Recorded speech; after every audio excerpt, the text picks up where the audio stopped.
What's going on, everybody? Good morning, good evening, wherever you are, and whatever time it is, and welcome back to another video with your man, Mediolanum. Welcome back to my Total War Rome 2 campaign for Divide at Impera, playing as the Cimbri, episode 4. Ladies and gentlemen, let's dive straight on into this. We are at a critical moment in our great migration down south. Just as we've taken the last settlement of Iberzies, we get a declaration of war upon us by the Nervii to our west. This just only further shows that we need to hurry the hell up and get our migration underway. So I instantly do that. Thankfully I did, because the Iberzies got attacked in the next turn. So thankfully our army was already marching south. You can see it here. It's pretty banged up from the previous videos in the battles. Previous battles that were in the videos that you've hopefully seen before. I apologize if I can't talk today, guys. I'm really not feeling too well. I think I'm coming down with a cold or something, so I'll be trying to do my best here. But anyway, I get quite a few turns in of marching, and we get all the way down finally through the Alps themselves. Pretty awesome that we've made it so far. I didn't think we'd be able to, but however, once we lose our last city, which is currently Teleferdum, we're going to take massive attrition due to not having food supplies, and that's what happens in the next turn as well. The city gets attacked by armies that are just far too big to even bother fighting against, so I'm just going to auto-resolve it. Instantly, because we lose this city, we're going to lose a good chunk of our army within the exact same turn. However, we are now outside Mediolanum. The enemy, well, not the enemy, the neutral faction here, I should say, the Reti, or Retii, however you want to say it, have a lot of armies and they're quite powerful, but this is about survival right now. I can't bother migrating any further south until I have some forward operating base to get food from, and this has to be it. Okay, so here we have it. The assault on Mediolanum begins, and it begins with a volley of arrows, as always. I've actually spent a couple minutes already into this battle trying to target their towers and their main gate with some fire arrows from my archers. The enemy garrison is pretty weak. They do have some numbers and they have a lot of archers though, so I'm trying to be careful of that, and I'm not going to be able to skirmish with them too much until my troops get in close and distract them. You can see my archers are already halfway depleted, and that's before the battle even began because of the attrition we're taking due to us not having a city. But regardless, I'm not going to mess around too much. I'm going to be moving my troops forward to try and get through the main gate. We've now burnt it down, or at least I believe we have. There was a bit of a visual glitch where you could still see the gate, but I could go through it anyway, so it's okay. We're charging up the main gate now. We are going to suffer casualties due to the boiling oil, which sucks, but there's not a lot we can do. We just need to hurry up and get in there and capture it. Here you can see my axemen are getting up over the walls quite quickly. And these are Ligurian mercenary axemen. They have 300 men per unit, so they're actually going to be really useful in the coming campaigns to come, or coming battles to come, I should say. Up here on the right-hand flank, I also have my axemen charging in. I do have my veteran swords coming up behind them, though. This right-hand flank is going to be hard to bust through because the enemy captain is there. That's right, that's it, captain, not general. Don't have a general defending the city. And we do get into a bit of a stalemate for quite a while. I bring up all of my troops and pour them over the walls, and I begin trying to snipe the enemy with my archers. When I say snipe, I mean I'm trying to target a specific unit to try and rout or at least kill off a bunch of their units. So here I'm focusing on their captain, and I'm not too sure what happens. We might have got a lucky arrow or something. But here in the next few seconds, we actually do kill the captain. And because this is just a small garrison and I'm starting to outflank them here on the right, we're going to get a bunch of waivers coming out of nowhere almost. And then a few seconds later, before we can even get our flaming arrows going, the enemy garrison completely routs and we take Mediolanum. We now have a new supply base to continue our migration from. Here's the loading screen if you want to see some of these statistics from my units. You can see my mercenary swordsmen and axemen came in incredibly invaluably. My veteran swordsmen didn't get in until the very end. I'm trying to keep them alive because it's such a good unit. But for now, our troops did excellent for the most part. We're gonna loot the city here. I debated just occupying it, but we really need money to continue hiring mercenaries. Unfortunately, because we are migrating, we're not gonna have much population to recruit our type of troops from, like our cultural troops. So in the meantime, we're going to be focusing on trying to get as much money as possible to continue recruiting mercenaries. And looting cities is going to be very instrumental in that. I only get about a turn or two before snow melts, spring comes back, and an enemy army comes in to try to retake Mediolanum. You can see we also have a rebellion in the background. Things are not looking too great right now. Our army is pretty depleted, although I'm fairly confident we can hold the city. And in fact, I'm actually going to end up trying to assault the enemy army here rather than wait for them to come to me. And that's mainly just to avoid the insane attrition we're taking. So here we are, taking it onto the field. And here we are on the field. This battle is going to be a bit different to the rest of the battles you've seen from me, because I'm not really going to zoom in at all. I'm going to be showing you guys my point of view with the UI turned on, and you can see me just trying to micro my army as much as possible. I was going full on tryhard mode for this battle. I knew how pivotal it was. If we lose this, then that's kind of it.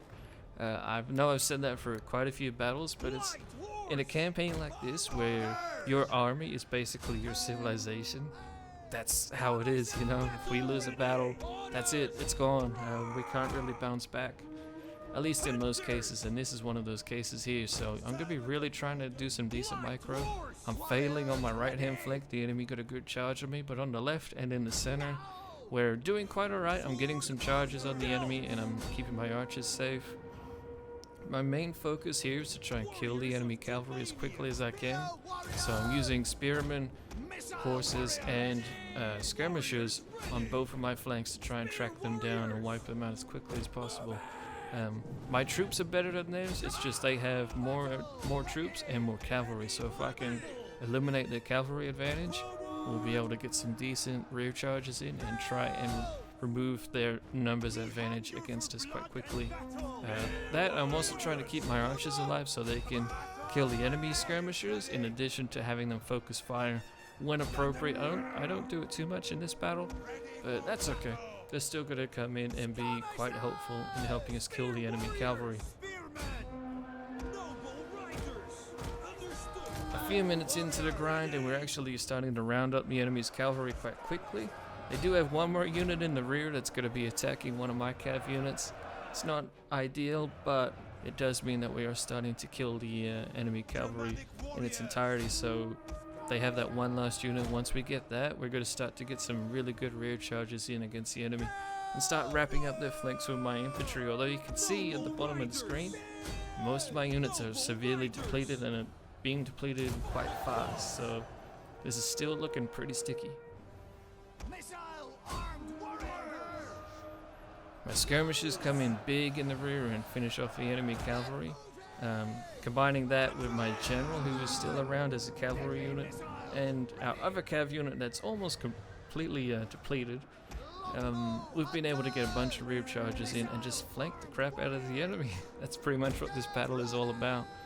Also running down their archers and skirmishers. I wasn't able to kill them all with my archers, but that's okay.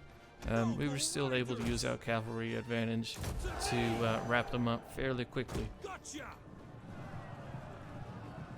In addition to that, I'm also having my skirmishers and archers get into the melee fighting. You can see at the bottom of the screen, most of my melee units are in the red in regards to numbers. They're doing quite bad on their numbers. It's not even that we've lost all that many during this fight, but we were already depleted because of the attrition that we took for waiting a single turn after being sieged by the enemy army. But regardless, our king, good old mate Gandhi, is going to come in and save the day with a glorious rear charge to smash the enemy and break them around, and with that we get the victory. Once again, here is the loading screen. You can see our general did fantastic, getting well over 200 kills. Our swordsman and axeman did quite well, getting 150 to 250 kills pretty much across the board. There's a couple units that are a little bit lower, but just our use of cavalry and skirmishes to eliminate the enemy's advantage was vital there, and we ended up smashing their army. However, our army is also smashed. it's really weak, and we need a few turns to try and recuperate, and we just don't have the manpower anymore to do that. So like I said before, we're really going to be relying on mercenaries. I can't stress that enough. So I'm going to be trying to spend a few turns recuperating. Thankfully, we will get a few turns before the enemy comes back. Here is a small little recap just to show you guys how far we've come. So up here in the north, in northwestern Germany, in Jutland I believe it's pronounced, is our original homeland of Alabu, or Alaba, however you want to say that. And then we marched down to Teleferden, which is now lost to us. And then we continue going south to Uberzes. And then after that, we ended up going all the way down through the Alps and are now in northern Italy, aka Cisalpine Gaul, aka Mediolanum. Mediolanum is our new capital currently. I'm trying to figure out also where we're going to go from here. We can't go west because the Massalians and Averni are there, and they've actually declared war on me already. Our only real options are to continue going south or to go east into Dacia or Greece. So for now though, I'm going to be going with the southern option. We're going through Italy. We're going all the way. We're going hard or we're going home. And so to begin that, I'm going to be taking over Batavium to our east. It's going to be another supply base to help our army stay well supplied while we continue our march into Italy. Mediolanum should have been enough, but unfortunately I've seen enemy armies floating around inside of the Alpine mountains and the passes, so I'm not taking any chances there. We're going to be taking Batavium. We're going to loot it again, get some more money to get mercenaries, and here is Massalia and the Averni teaming up to take Mediolanum just a few turns later in the dead of winter. You can see Batavium still looted out there, and my army is actually already marching through the winter. But winters in DEI are absolutely savage. You almost can't march your army at all. Quite often you'll take attrition depending on your army and where you are, but at the very least you'll be moving slowly. Here, more factions are declaring war on us. We're now up to 9. It kind of just blew up in the last dozen turns or so. I think it's something to do with the difficulty that we're on for the campaign. We are on hard, but yeah, it seems like diplomacy isn't really something worth bothering with in hard mode for Rome 2. I'm not sure if it's a DEI thing or just a Rome 2 thing, but as soon as you bump the diplomacy up above normal, it seems to be that they're almost always going to refuse whatever diplomatic negotiations you attempt, unless you are very powerful. That's when I've noticed the enemy AI is a little bit more willing to negotiate, but you really have to have a lot to offer for them to even bother doing the most basic agreements with you, which is pretty rough. But here, down here in central Italy, I have my spies looking to see where the enemy legions are. We haven't declared war just yet.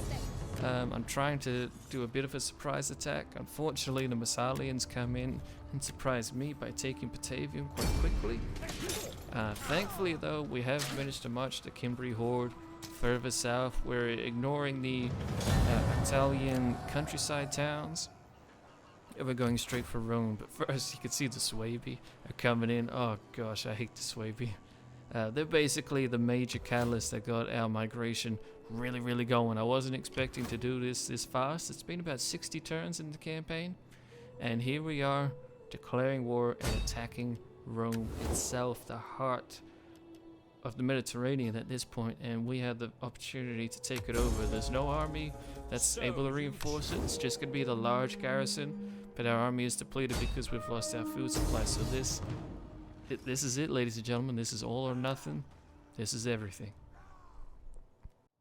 And here she is, Rome itself. Beautiful, massive city. I absolutely love fighting on this battle map. I hardly ever have, so it's really cool to do not just a siege here, but a siege playing as the Cimbri. We've basically completed the major objective that I wanted to, which is marching one faction across, maybe not entirely across the map, but across a great distance of the map to do a proper migration. And here we are doing that, and doing it in a way I believe the Cimbri probably would have, which is by recruiting a lot of Italian and Ligurian, or basically Gallic allies and mercenaries, so that's going to be helping us a lot. You saw my spearmen initially.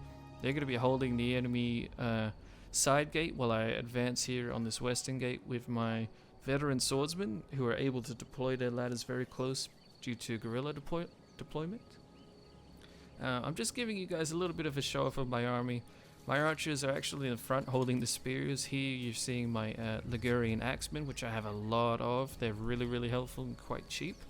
And then in the rear, I have my more well-trained, well-disciplined, and well-armored Italian mercenaries, swordsmen at that as well, not just spearmen. So these are going to be really good killers. The siege begins, or the assault begins quite quickly. Like I said, my veteran swordsmen have guerrilla deployment, so we started off probably about 10-20 meters away from the enemy walls. It's a little bit of a gimmick, but at the same time, screw it, I'm going to take whatever advantage I can get in this assault. Like I said, this is all or nothing. So I'm going to be sending the rest of my army up to reinforce the assault on the walls. My swordsmen are excellent despite being depleted. They are going to do a lot of damage, and they are going to win the walls for us. Combining that with some archer support that I sent to deal with the enemy more heavily armored troops that came up onto the walls. But already we're sending reinforcements up over the ladders. Quite quickly we end up battling around the main gate. I'm trying not to have to burn down the main gate. I want to capture it so we can get in without having to suffer any of the boiling oil attacks from the main gate itself. So this is going to be a bit of a slog behind the main gate here to capture it. But I do flank it quite quickly. I get my Italian mercenaries in, especially my swordsmen. I'm really trying to focus on using them to deal with the enemy Romans. Romans are known for nothing if not their grinding and their success with grinding, at least grinding out fights, I should say.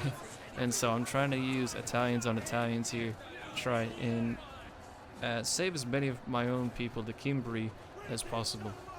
They have some slingers here in the background. I'm going to be targeting them with my archers. They're going to be doing a lot of hit point damage to my units. They're not going to get too many kills, but they will weaken my units overall. As the battle continues, I even get my archers up on the enemy walls and shoot down with a mixture of regular arrows and flame arrows, and trying to get some of the enemy to rout quite quickly. It works for the most part, but they are sending in reinforcements from their other gates. They realize that our main assault is coming to this one gate now, and so reinforcements are trickling in the background. You can see them coming. So here I'm going to micro my veteran swordsmen, who are now down to about 20 men each, to get a very juicy recharge on this Italian swordsman unit that's refusing to retreat. We get a really decent charge. My men are exhausted, but the charge itself, combined with more of my troops being present, forces the enemy to rout when we capture the main gate. Capturing the main gate gives us this, our horde of cavalry that we've recruited, Italian heavily armored cavalry at that. They're going to be excellent in chasing down the enemy skirmishers. In addition, I'm still pushing my Italian swordsmen at the front because, like I said, I'm trying to protect my own people. The Cimbri, they come first, so they're going to be fighting as little as possible to try and preserve our population. Unfortunately, the garrison pulls a really nice move and sends their spears and swords forward to protect their swordsmen just as my cav get the charge, and so we end up in a long corridor grind out against the heavily armed units. I bring up skirmishers to try and help, but at this point I'm already low on ammunition. My archers are completely out of arrows, and so even though we'd probably win this grind, just because we have way more troops in them now, it's still going to be killing a lot of my troops, which I don't need to let happen.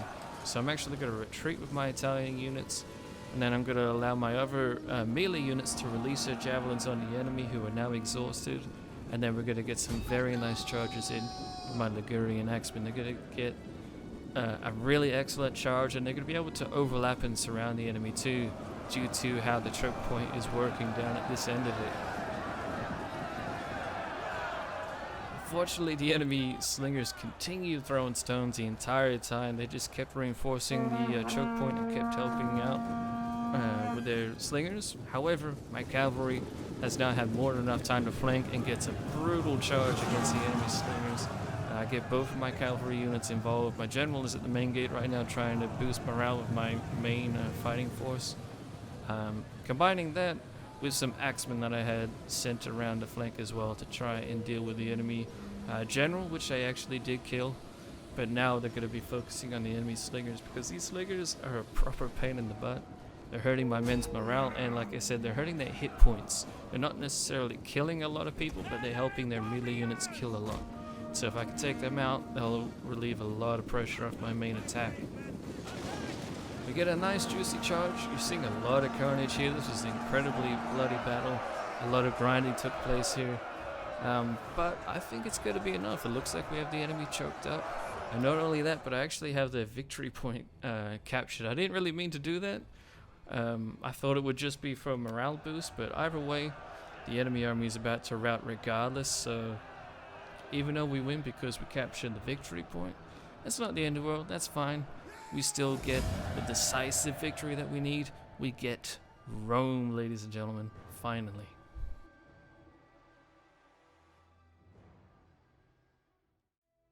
And here are the statistics of this siege of Rome. You can see most of my swordsmen and axemen got involved in one way or another.